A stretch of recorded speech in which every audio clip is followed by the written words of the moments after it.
Senator Schiff, thank you very much for making the time to join us. I know that it was your amendment that was just on the floor.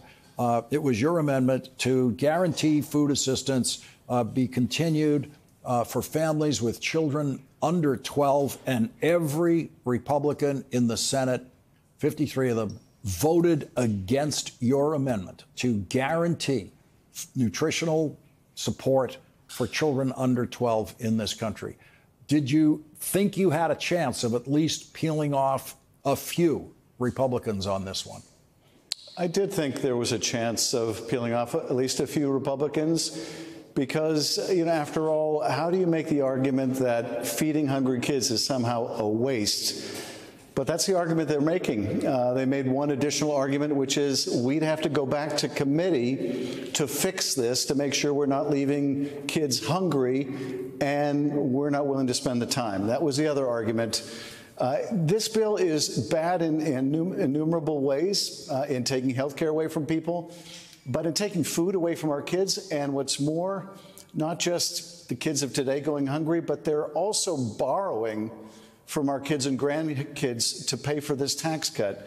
So it's just a terrible betrayal, really. And I think about my parents' generation, the greatest generation, and I think about this generation now as reflected in these priorities. And this is the selfish generation, the generation that says we're going to take away from hungry kids and give ourselves a tax cut. We're going to take away from our kids and grandkids, raise the national debt, take money from them to give ourselves a tax cut. It's just awful.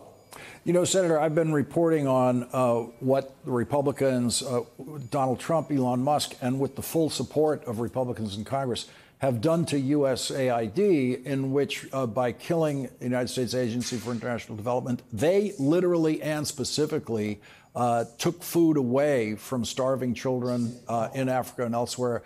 But right in the middle of a famine in Africa, they pulled the food away. And we have several reports now of hundreds of thousands of deaths as a result of what they've done by taking food away and taking medicine away. But in covering that, one of the things I was thinking, which I haven't really said, is they wouldn't do that in the United States.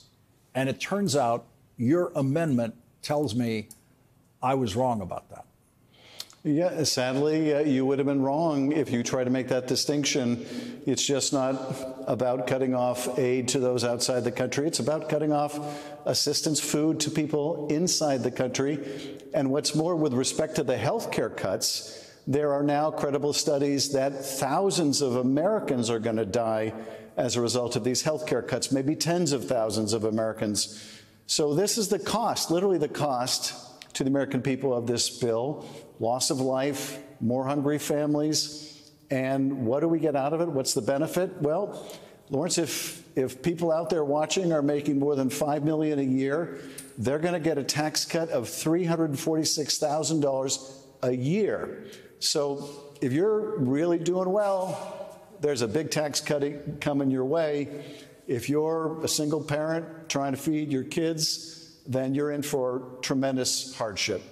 And Senator, speaking of waste, in the mantra of waste, fraud, and abuse that Republicans want to use, I had occasion to drive by the federal building in Westwood in Los Angeles this weekend, which has the worst use of military troops I've ever seen in my life. It's the most peaceable place, as you know. There's no more peaceful federal building in America than that one in Westwood. And you have soldiers blocking every driveway there in the most wasteful possible deployment of soldiers I have ever seen. Well, I think that's right. And it's also having two other impacts now. One is we're very much in fire season. There are fires burning in California as we speak. And those guardsmen are needed to help us battle those fires once again, to help those frontline communities.